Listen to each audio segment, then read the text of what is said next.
Bueno, chicos, vamos a aplicar el apunte número 4, ¿sí? Que dice los distintos tipos de Estado. Tengamos en cuenta y recordemos lo que estuvimos hablando en los apuntes anteriores, ¿no? La noción de Estado, que surge a finales del siglo XVIII, que le da origen a la edad contemporánea, este tipo de organización, ¿no? Con el surgimiento de los territorios delimitados, ¿sí? Con los países, y la consolidación del capitalismo como sistema socioeconómico. Entonces, tenemos que pensar el origen del Estado, según las teorías contractualistas, como un Estado capitalista. Eh, Tengamos en cuenta esta cuestión que ya la estuvimos hablando, ¿sí? De que el capitalismo es un modelo socioeconómico que se consolida con las revoluciones burguesas e inaugura un nuevo orden mundial, ¿sí? Donde las relaciones de poder se reconfiguran. Eh, este sistema socioeconómico presenta ciclos de expansión y contracción. O sea, cuando yo hablo de ciclos de expansión me refiero a ciclos de crecimiento del sistema económico capitalista, pero también en ciclos de contracción, ¿sí? Que nosotros los vamos a conocer como crisis. Se generan crisis que suelen afectar a todo el planeta por la interconexión que hay entre los países. Eh, Estas crisis hacen que las relaciones en torno a los modos de producción se reconfiguren, ¿sí? Y el Estado deba adoptar nuevas formas, ¿sí? Para abordar lo que son estas crisis. Eh, lo importante siempre, recuerden, que es garantizar, el Estado tiene que garantizar el control y el orden, y en pos de esto va a ir generando mecanismos. Podemos diferenciar en todo el recorrido del Estado capitalista cuatro etapas, ¿sí? La primera etapa, desde que surge, desde las revoluciones burguesas hasta mediados de 1930, ¿sí? Hablamos de un capitalismo liberal, ¿sí? Después hablamos de un capitalismo de bienestar o estado de bienestar. Eh, Después hablamos de un estado neoliberal. Y por último, que tiene que ver con el apunte número 5, de un capitalismo global, ¿sí? Que sería lo que estamos viviendo en la actualidad. Eh, el capitalismo liberal en particular apunta y tiene mucha relación con las ideas contractualistas. Recuerden, estos filósofos, ¿sí? Estos pensadores burgueses vinculados a la Ilustración, que van a cuestionar el tradicional orden que existía, representado principalmente en la Iglesia y en las monarquías absolutistas, como las formas de gobierno que existían. ¿Sí? Ese orden, representado por la Iglesia y las monarquías absolutistas, va a ser muy criticado, entra en crisis y surge la idea de Estado, ¿sí? Entonces, esta primera etapa se va a llamar el Estado liberal. Eh, Obviamente que va a tener como protagonista la burguesía y el capitalismo como sistema socioeconómico. Obviamente recuerden esta cuestión de las instituciones que son creadas para garantizar el ejercicio de la libertad individual y la libertad de mercado. Pero recuerden, ¿sí? Las reconfiguraciones en torno a un concepto muy antiguo que ya los griegos definían como el de libertad, ¿sí? La libertad se va a vincular al no te metas en las actividades comerciales que generan riqueza, ¿sí? El no te metas es que el Estado no intervenga en las relaciones comerciales para, de alguna manera, fomentar la producción máxima, ¿sí? La máxima producción posible. Entonces, la libertad se asocia a esta cuestión de la propiedad, eh, el libre tránsito, recuerden, y además esta concepción de no meterse en las actividades comerciales de los burgueses, ¿sí? Es una reconfiguración del concepto burguesa.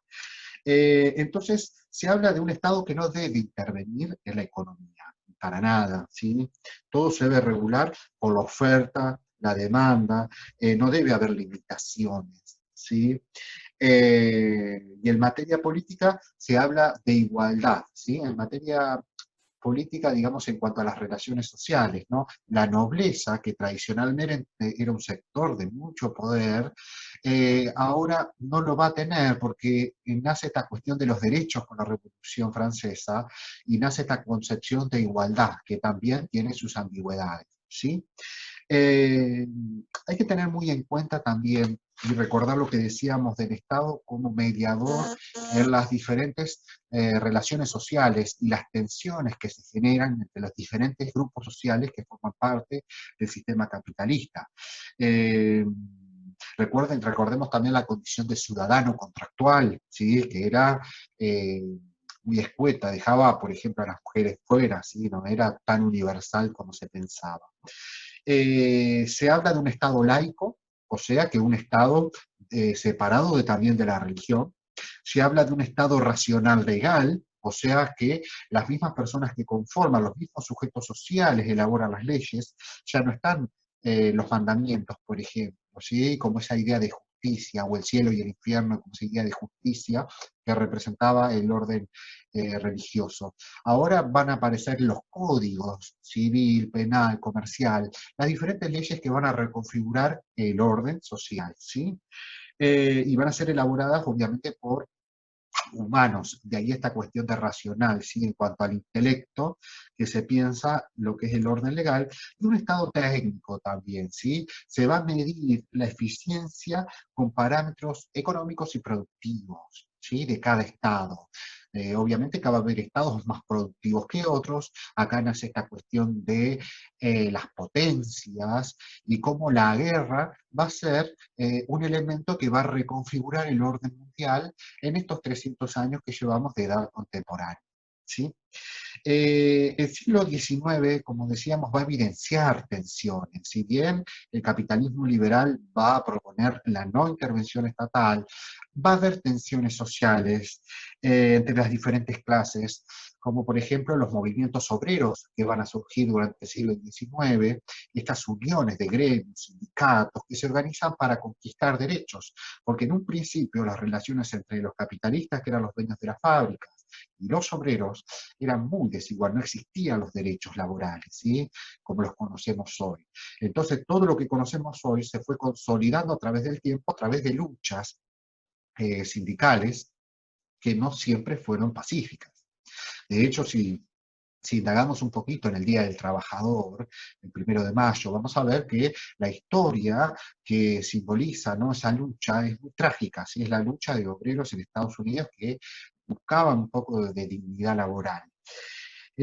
Surgen nuevas ideologías también en el siglo XIX. Recuerden que el siglo XIX va a ser esta cuestión científica del estudio de las sociedades. La sociología, como por ejemplo, como disciplina, surge en el siglo XIX. Y surgen también ideologías como la marxista, ¿sí? Que después la vamos a explicar en otro apunte, que se vinculan al socialismo como modelo socioeconómico, otra idea de Estado, ¿sí? Que después lo vamos a explicar bien. Y también surgen grupos, como por ejemplo los anarquistas, que los vamos a ubicar en el siglo XIX, principios del XX, con mayor auge. Hoy podemos observar sujetos sociales con ideas anarquistas, pero tuvo mucha importancia a finales del siglo XIX y principios del XX. Y en nuestro país fue una idea que trajeron los inmigrantes italianos, ¿sí? La A es un prefijo que niega. Cuando yo hablo de anarquía, hablo de un pensamiento que se opone a cualquier forma de gobierno, se opone a cualquier cosa que esté por encima del ser humano. Los anarquistas obviamente que se oponen a cualquier idea de Estado, cualquier idea de ley, y proponen que las leyes son las que corrompen al ser humano, ¿sí? Pero es una ideología que con el tiempo fue perdiendo de alguna manera importancia, si se quiere, pero ya les digo, la tenemos que ubicar muy fuerte a finales del siglo XIX y principios del XX. Y como habíamos hablado al principio, el capitalismo presenta ciclos de expansión y contracción, ¿sí? Ciclos de crecimiento y ciclos de crisis. El comienzo del siglo XX va a estar marcado por dos guerras mundiales que van a reconfigurar el orden, ¿sí? Entre las potencias. Las potencias son las que intervienen en las guerras mundiales. Y también va a suceder un hecho muy particular que va a afectar a todo el planeta, una crisis económica que va a afectar en todo el planeta, que se va a dar en 1929, ¿sí? En Estados Unidos, en Wall Street, la caída de la bolsa de valores de Nueva York. Esto repercute en todo el planeta como un efecto dominó y todos los países van a experimentar graves crisis económicas. El sistema financiero va a colapsar y el Estado liberal, ¿sí?, que venía ya desde finales del siglo XVIII, se va a mostrar incapaz de resolver y evitar lo que son todos estos escenarios críticos, ¿sí? Es por eso que se reconfigura el Estado y comienza a intervenir el Estado en la economía, para de alguna manera dar respuesta a todos estos problemas que surgían de esta gran crisis económica mundial. Esta reconfiguración del Estado va a dar lugar a una nueva concepción, que es el estado de bienestar, ¿sí? Se termina con el estado liberal, con la crisis de 1929, y a mediados de 1930 empiezan estas nuevas reconfiguraciones estatales que se van a llamar el estado de bienestar. Y obviamente se van a caracterizar por un protagonismo, ¿sí? Un protagonismo estatal en todo lo que son las relaciones. En lo económico podemos hablar de, por ejemplo, el Estado va a subsidiar empresas para que no quiebren, va a favorecer el pleno empleo, ¿sí? Se busca el pleno empleo, que todos trabajen, porque si hay un obrero que trabaja, hay un obrero que cobra el sueldo, que gasta, que consume, y esto sigue haciendo funcionar lo que es la rueda capitalista. Se invierte en obra pública de esta manera también, ¿no? Se favorece lo que es el pleno empleo y de alguna manera se propicia la creación de empresas estatales, de empresas manejadas por el Estado, empresas públicas que se llama, en contraposición a las empresas privadas, que también van a existir, pero empieza a haber un rol estatal muy, muy fuerte que también se va a manifestar en lo social, como por ejemplo va a haber niveles más altos de salarios, ¿sí? Un poder adquisitivo mucho mayor, va a haber servicios sociales universales vinculados a la salud, a la educación, a la vivienda, a las asignaciones universales, ¿sí? A las asignaciones familiares, jubilaciones, va a haber toda una resignificación de lo que es el rol estatal, ¿sí? Que va a ser un rol muy protagonista. Eh, Esto no evita que las relaciones entre los diferentes grupos sociales sigan existiendo, aunque el Estado va a atenuar, ¿sí? Por un tiempo estos conflictos y de alguna manera el estado de bienestar va a conocer lo que se conoce como va a experimentar, perdón, lo que se conoce como la época de oro del capitalismo, que es todo lo que está después de 1945 hasta mediados de la década del 70. Fueron años de mucho crecimiento, producto de la intervención estatal. Pero, como decíamos antes, esto no evita que las tensiones vuelvan a aparecer. Las tensiones sociales reconfiguran un nuevo escenario y el Estado tiene que dar respuesta. En particular ahora los que van a empezar a generar un malestar son los sectores vinculados al capital, los dueños de los medios de producción.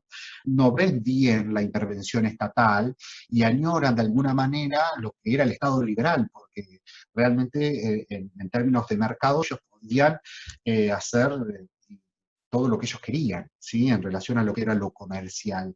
Entonces, de alguna manera, estos sectores dicen que se ven menos favorecidos con lo que es el estado de bienestar, porque debían pagar más impuestos, debían pagar salarios más altos. Entonces comienzan a criticar el rol estatal. ¿Sí? Entonces se lo empiezan a criticar desde el lado que hay una fuerte carga impositiva, ¿sí? Como que las empresas tienen que pagar muchos impuestos, la burocracia estatal también critica, ¿no? La indiferencia institucional, estas instituciones que habían sido creadas para garantizar el orden y el progreso, ahora están tomando otro rol, y de alguna manera también criticaban la disciplina de los trabajadores, ¿sí? Y este es un tema delicado en el aspecto de que los trabajadores fueron conquistando derechos. Entonces, la cuestión que se ve mal es esta cosa de los derechos de los trabajadores, ¿sí? No se ve muy bien desde la óptica capitalista empresarial, ¿sí? De los dueños de producción. Entonces empiezan a construir discursos, ¿no? De alguna manera para proponer otra reconfiguración de Estado. ¿Sí? Hacia la década de 1970 empiezan recurrentes crisis fiscales también. O sea, el Estado gasta más de lo que recauda. Y este desajuste, ¿no? Producto del gasto público. Gasto también es un concepto que es importante reflexionar, ¿no? Gasto público, salud, educación, ¿no? ¿Hasta dónde es gasto? ¿Hasta dónde es inversión? ¿No? Esas son concepciones que por ahí cada uno puede desarrollar. Lo cierto es que los impuestos recaudados resultaban insuficientes para lo que era sostener de alguna manera el estado de bienestar y este protagonismo, ¿sí? Del Estado. Entonces, para salir de alguna manera o seguir con el rol protagonista, los estados empiezan a asumir deuda o a emitir moneda. La emisión monetaria es algo interesante que por ahí después pueden ahondar si les interesa, pero más o menos tengamos en cuenta que en términos económicos tiene que haber un balance entre la plata que circula y la plata que hay en el Banco Central, ¿sí? En el caso de Argentina, por ejemplo. Si yo emito más plata de la que hay en las reservas, eso causa inflación. ¿sí? Y hay como un desajuste, ¿sí? Un desbalance entre la plata que hay circulando y la plata que hay eh, de alguna manera guardada en el Banco Central. Entonces, eso causa inflación, ¿sí? Que es un gran problema, que la economía argentina es muy, muy recurrente. Muchos países han logrado superar lo que es la inflación, pero en nuestro país es un tema muy recurrente que influye mucho en la devaluación de nuestra moneda.